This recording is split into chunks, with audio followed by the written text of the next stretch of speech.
Banjir bandang yang menerjang perumahan Patebon Indah, Desa Kebonharjo, Kecamatan Patebon, Kendal, pada Senin 20 Januari 2025 membawa duka mendalam bagi warga. Air bah yang datang begitu cepat membuat hampir semua warga tak sempat menyelamatkan harta benda mereka. Ketinggian air yang mencapai 2 meter memaksa warga untuk menyelamatkan diri dengan cara apapun yang bisa mereka lakukan.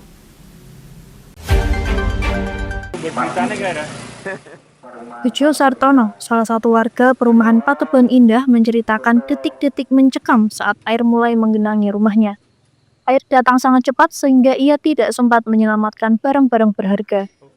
Yang bisa dilakukan hanyalah menyelamatkan diri dan keluarga. Karena derasnya arus air, warga harus mencari tempat yang lebih tinggi untuk berlindung. Banyak yang naik ke atap rumah, pagar, atau ke lantai 2. Bahkan masjid yang berada di dalam perumahan yang memiliki lantai 2 pun penuh oleh warga yang mencari tempat aman. Hingga hari ini, warga masih berjibaku membersihkan lumpur yang menggenang di rumah mereka. Beberapa rumah masih terendam air dan genangan juga masih terlihat di jalan-jalan perumahan. Dengan semangat gotong royong, warga berusaha membersihkan saluran air agar genangan segera surut. Banjir ini juga mengakibatkan kerusakan parah pada barang elektronik dan kendaraan warga.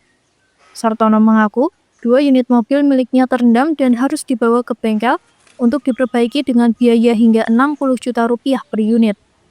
Banyak warga lain yang mengalami hal serupa, bahkan ada yang kehilangan segala harta bendanya lantaran hanyut terbawa arus.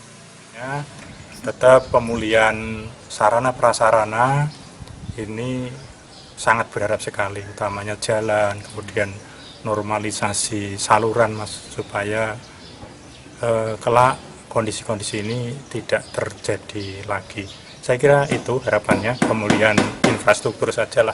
Sampai saat ini masyarakat masih sebagian masih membersihkan lumpur-lumpur. Masih membersihkan lumpur, kemudian lumpur itu oleh masyarakat atau warga iuran, ada yang kisaran 200 sampai 300 di samping kegiatan-kegiatan pribadi, Mas. Itu yang bersama-sama, karena gerakan membersihkan lumpur di lingkungan ini kan tidak bisa satu-satu, maka harus ada keseluruhan. Ini warga iuran kisaran 200 sampai 300 di samping mereka-mereka yang sudah melakukan pribadi, Mas. Yeah. Ketinggian lumpur itu kalau yang saluran air itu penuh. Yeah. Sedangkan kalau yang lumpur di rumah itu ya hampir sampai kisaran 30 cm. Kalau yang di jalan ini kan rata-rata sudah pada dipinggirkan, kemudian dikeruk. Yang lapangan saja itu juga tinggi kayak gitu, Mas. Sehari setelah itu, perumahan seperti kampung mati listrik. Mati tidak ada suara apapun kecuali kilauan air bercampur lumpur.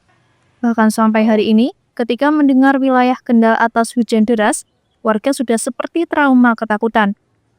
Bencana ini menjadi pukulan berat bagi warga perumahan Patebon Indah khususnya, dan warga Desa Kebonharjo. Mereka kini berharap adanya bantuan dan perhatian dari pemerintah serta pihak terkait agar bisa segera bangkit dari musibah yang telah merenggut harta benda mereka. Dari Kendal, Jawa Tengah, Wahyudi, Lingkar TV melaporkan.